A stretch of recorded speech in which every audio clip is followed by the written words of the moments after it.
Hello, class. My name is Kevin Mills, and I will be addressing the negative effects of gentrification. My best definition for gentrification is that it is the renewal of diminishing urban neighborhoods by means of investment or taxpayer money. Lance Freeman, a writer for the Washington Post, in his article says that gentrification is painted alternatively as a destroyer of neighborhoods or a savior of cities.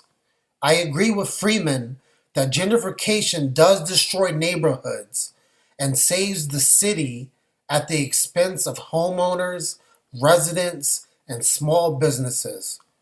The position I take is that there are more negative consequences than there are positive benefits. In my area, Atlantic City, New Jersey, as the demand of tourism rises, investors and politicians find ways to drive out small businesses and homeowners. Sometimes in my area, investors buy the land of homeowners to make room for a new casino or a highway to a casino. The worst part about it is that the homeowners were forced into selling their land. When an urban neighborhood is renewed, rent gets raised, making it unaffordable for the current residents. It is inequality to revitalize urban neighborhoods for the sake of a capitalist politician to raise taxes, making it difficult for current residents. Imagine if that happened to you. Where would you go?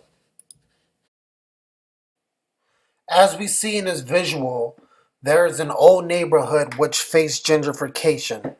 The building cost more to rent because it was upscaled. Peter Marcuse says gentrification leading to displacement is an increasingly recognized social problem. Notice this visual of cities that have been faced with gentrification from the years 2000 to 2007. By now, there's probably more.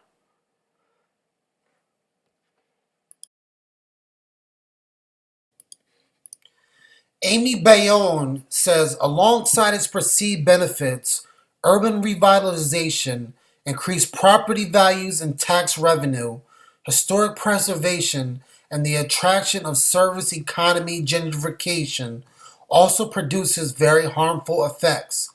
From the statement above, we understand that gentrification does boost the economy.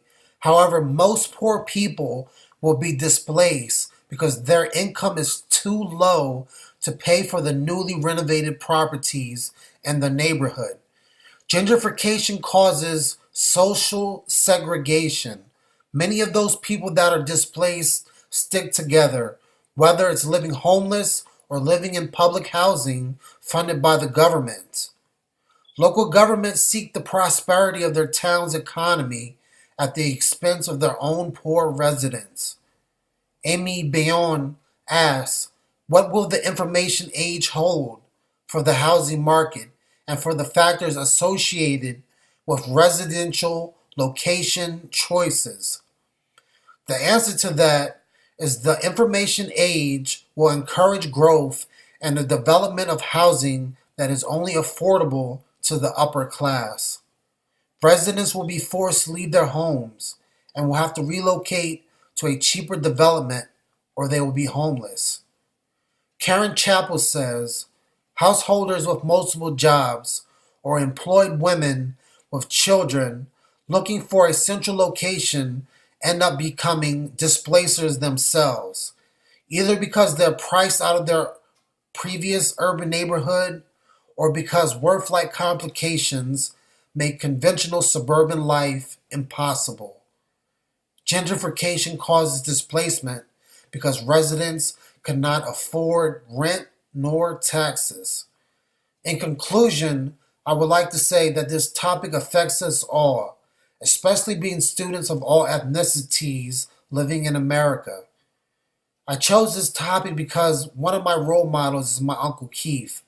He was the head director of urban planning for City Hall in my town. While in office, my uncle did all he could do from keeping politicians and investors from running out our local residents. If you own your home and live in an urban area in which buildings appear to be deteriorating, then your town's mayor or investor may come to your area to buy property. This in turn can lead to higher taxes, rent will be unaffordable, small businesses and homeowners will be forced to relocate. I urge you to be aware of gentrification and stand against it when it faces you or someone you know.